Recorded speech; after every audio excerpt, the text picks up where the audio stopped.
السلام عليكم، نتمنى تكونوا بخير وعلى خير. هذا الفيديو يلقاكم بصحه جيده. وعواشركم مبروك البنات. هنا غادي نشارك معكم الفلوق من الصباح. هنا فاش مشيت للخدمه، ديما ريت مشيت للخدمه، وهنا كان البدايه ديال النهار صافي. ومشيت للخدمه، ساليت الخدمه ديالي، ومورا ما ساليت الخدمه خرجت باش نتقدى شي حويجات خاصيني.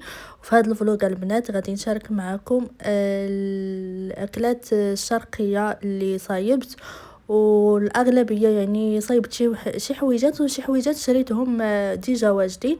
انا من عشاق الاكل الشرقي، يعني كيعجبني بزاف بزاف. ودائما وقت ما كنت جاها كنمشي نخرج نشوف يعني كاع تقريبا لي ريستو ديال الاكلات الشرقيه اللي في اكادير جربتهم كاملين. وبطبيعه الحال كتلقاي واحد احسن من الاخر، واحد زوين عنده ورق عنب، الاخر زوين عنده بابا غنوج، الاخر وهكذا دوالي. المهم كتبقاي تقلبي هكايا حتى كتلقاي اللوكوا اللي كيعجبك تاكلي فيه. انا صراحه دائما كنبدل، كل مره كنمشي ناخذ من شي بلاصه. واليوم قررت انني نصايبهم في الدار، نشري كلشي يعني واجد ونقاد داكشي اللي غادي نقاد في الدار.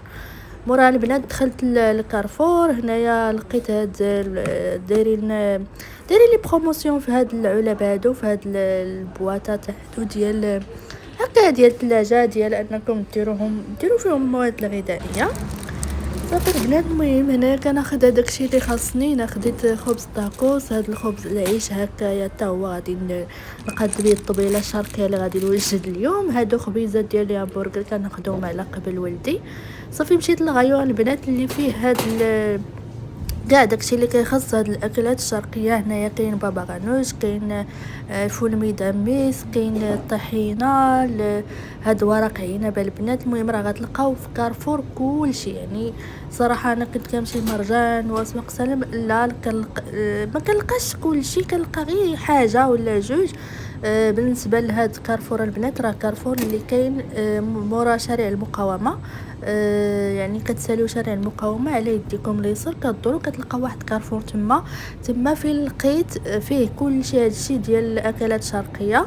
اما بالنسبه لي كارفور الاخرين ما كنلقاش، دائما كنلقى حاجه وجوج كما قلت لكم. صافي خديت كاع داكشي اللي خاصني كيف ما كتشوفوا. خديت هذا الرز هذا، من بعد لقيت الرز ديال البسمتي اللي كناخذ دائما وبدلته، راه غيبان لكم. كنت خديت داك مندو من موراها رجعت خديت هذاك الكري ديال البسمتي. هنايا كاينين هاد الغيو هذا البنات كيعجبني بزاف، حيت فيه جميع التوابل اللي يطيح لكم على البال، وجميع النكهات، جميع ديال اي حاجه غتلقاوها في هاد البلاصه هادي. صافي وخديت الكورنيشون حتى هو، وخديت الفلافل، وخديت هادو بالنسبه لولدي كناخذهم ليه هاد لي كومبوت عزيزين عليه. صافي خديت كاع داكشي اللي تقريبا اللي كان ناقصني، يعني ما خديتش بزاف د الحوايج. انا يلا دخلت، يلا دخلت جبت ولدي من الحضانه صافي. وهنايا التقديه اللي كنت خديتها البنات، خديت هاد الفلافل هادو، خديت هاد العيش هذا الكومبلي، خديت البنات هاد الخبيزات بحال البرجر شفتوا. خديت ورق ديال طاكوس، هاد حاجه البنات باش نوريكم. خديت هاد الرز هذا، كنت خديت هذاك مندي وملي بان لي هذا غنفضلو على مندي. وخديت طوماط سوليس، حنا كنقولوا سوليس لكل شيء. خديت هاد حمص بالطحينه. قلت لكم البنات خديت هاد حمص بالطحينه. هما تقولوا لي علاش ما تاخدين الحمص وهذا، انا المهم ما عنديش الوقت هاد البنات، داكشي علاش خديت هادو نجربهم نعرف المذاق ديالهم واش بحال داكشي اللي كناكلو في المطاعم، وديك الساعه نجرب الوصفات ديالهم. وخديت كذلك هاد لي كورنيشون، خديت طحينه هادي باش تبقى عندي، وخديت هاد ورق عنب. صراحه هذا شويه غالي، كان ب 69 ممكن شي 70 درهم، ولكن غديري فيه شحال من خطره. خصني نمشي نشوف الوصفه ديالهم. او خديت هاد بابا غنوج حتى هو. قولوا لي علاش ما تقولوش لي علاش زعما ما صايبتيه في الدار. المهم انا بغيت ندوق هادو اللي كيجيو من عندهم، وديك الساعه من بعد غندير الوصفات ديالهم. شنو هذا؟ خديت هاد فول مدمس الخلطه الفلسطينيه صافي. وخديت هاد التوابل هادو المخلطين. خديت هاد دبس الرمان، هذا ديما كنحتاجو في شي وصفات وديما كنأجلهم حتى نشري هذا صافي. وخديت الدجاج باش ندير الشاورما البنات. واخر حاجه خديت هاد خلطه توابل الدجاج هذه ديال ضمتي صافي. يمكن هادشي اللي كاين. المهم البنات هادو هما المشتريات. ان شاء الله غدا غديوه غادي ندير فيها الاكلات الشرقيه البنات، واكيد غادي نشارك معكم كل شيء صافي البنات. هنايا الصباح المهم البارح بالليل قاديت التقديه ديالي وكل شيء، وهنايا الغد لي في الصباح قديت طرفت الدار، قديت بيت النعاس. المهم كما كنديروا يوميا في الصباح. وحاولت بدلت ليها الفراش وحاولت انني نعطرها وكل شيء باش ندوز نقاد هاد الكوافوز هذا اللي مرونه البنات كما كتشوفوا.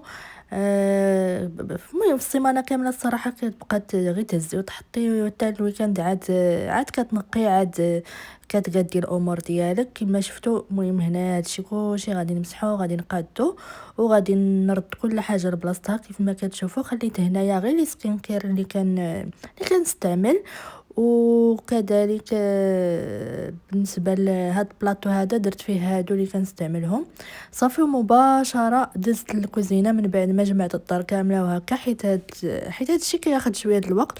وفضلت انني نقاد الدار هو الاول نطرفها، عاد ندوز للطياب، ندوز نصايب معكم هاد الاكلات اللي شاركت معكم كلشي التقديه ديالها. هنا البنات الروز كيتنقع في الماء، يعني كتغسليه مزيان 3 المرات وكتنقعيه في الماء تقريبا ساعات المكانه. وبالنسبه لهذا الرز العادي او الرز اللي كتستعملوه في السوشي، المهم انا استعملت الرز العادي او لا هما كيستعملوا الرز المصري راه بحال صافي. هنايا درت الرز، درت كاس ديال عصير اللحم، ضربي القزبور والمعدنوس، ودرت البنات انايا هنايا الكفته. انا بغيت ندير معاهم في الحشوه حتى الكفته، يعني ما بغيتش ندير غير الرز صافي. ودرت دبس الرمان اللي هو اساسي في هذه الاكله ديال ورق عنب، بطبيعه الحال الملحه والبزار وشويه د الكمون صافي. هنا درت هذا جميله، درت فيها زيت العود ودرت فيها شويه ديال البصله وشويه بصله ومطيشه اللي قطعتهم هكايا طراف، خليتهم يتشحروا مزيان. هنا البنات كنطيب وولدي كيشارك معايا بطبيعه الحال، ضروري راكم عارفين الدراري الصغار صافي. وكنضيف 2 معالق ديال معجون الطماطم اللي هو حتى هو ضروري في هذه الاكله هذه. كنزيد هذاك الخليط ديال الرز والكفته تنشحر مزيان البنات، خاص ضروري تشحر. كاين اللي كيدير هاد العماره بلا ما طيب، انا فضلت انه طيب شويه، يعني نص طيبه هو الاول، عاد ندير بها الحشو ديال ورق عنب. علاش؟ بالنسبه للناس اللي كيكون عندهم صران هكا وداكشي، انا كنفضل الحاجه طيب مزيان باش تكون سهله في الهضم. من بعدها مباشره دزت هاد الفلافل هادو اللي شريتهم هكايا واجدين، كتنقعوهم في الماء لمده ساعات المكانه باش تشرب مزيان هذاك الماء، وتقدروا ديروا فيهم الكرات ديال الفلافل صافي. هذه هي الحشوه البنات من بعد ما طابت نص طيبه، يعني باش تخليها طيب مزيان. وانا كنت درت غير 4 كاس ديال الماء باش ما يلصقش ليا داك الرز والكفته مع الطنجره، درت 4 كاس ديال الماء باش يطيب غير شويه صافي. من بعد ما كطيب هذيك الحشوه كتجي على هذا الشكل هذه، عرفتي راه كتجي بنينه، تقدري تاكليها غير هكا تبارك الله ولدي كلا منها. واخا هي زعما باقي خاصها شويه طيب كلا منها هكا كتجي بنينه. داك دابس الرمان مع الخليط ديال الحمض كيجي رائع اكثر من رائع صافي. البنات هنايا وريتكم هاد القرعه هذه ديال ورق عنب اللي كتباع هكايا واجده، كتهزوا منهم الطريفات كتلقاوهم ماشي هكا محلولين، كيجمعوهم كتهزي شويه حتى تاخدي الوريقات اللي كتبغي نتيا تخدمي بهم على خاطرك هكايا. البنات انا راه اول مره في حياتي ندير ورق عنب، يعني قدر ما حتى نتوما الا كنتو اول مره راه يقدر ما يتلواش لكم مزيان، يقدر حيت الحاجه ما كتكونوش موالفينها، يعني ما كتكونوش كديروها دائما وماشي موالفينها، يعني راه ضروري تكونوا اول مره. المهم كيف ما بغى يجي، المهم الصراحه المذاق ديالو جا رائع. انا كنحاول هنايا نجمعهم كما شفتهم في الفيديو. صافي من بعد ما قديت الكميه كامله البنات، جيت هذيك الطنجره نيت فاش طيبت الروز والخليط ديال الحشو، درت فيها خليتها هكاك، يعني ما تغسليها ما والو، خليها هكاك حيت نفس الحشو نفس المذاق. فرشت فيها ورق عنب ودرت واحد البصله وواحد البطاطا، هذه كتحمي لينا الورق عنب باش ما تحرقش ليك من التحت، يعني ما تحرقش وكتحمي وفي نفس الوقت كتعطي واحد المنه اللي زوينه. غادي ندوزو نصايبو لاصوص اللي غادي نسقيو بها هاد الورق عنب اللي فيها البنات عصير الحامض، فيها عصير الحامض وفيها الحامض اللي كناخدوها كاملين سوبر مارشي مع عصير الحامض الطبيعي، وجوج معالق ديال طوماط، هذا معجون طماطم، وكذلك نصف كاس ديال دبس الرمان. خلطتهم مزيان وخويتهم على الطنجره كما شفتوا، وصافي وحطيت عليه هذاك التبصيل اللي كيضغط على الورق عنب باش ما يتحركش، وهذا وغطيتها ودرتها على عافيه مهيله. صافي البنات من بعد ما دازت ساعات المكانه على داك الفلافل، شربوا ليا الماء مزيان، كورتهم كما شفتوا، كورتهم هكايا كريات. عندي هنايا الشاورما اللي وجدتها من البارحه البنات بالكارنيتور ديالها، يعني درت ليها لا كريم مع المهم الشرموله ديالها وداك الشيء ديال العطريه ديال الشاورما، خديتها جاهزه. صافي وغادي نحطها طيب. وهاد هنايا البنات كنوريكم هاد لا كريم بغولي، وليت مدمنه عليها دائما، كتعجبني بزاف، كتجي ساهله تدخلوها للميكرو اون تحطوا عليها داك السكر كتجي واعره.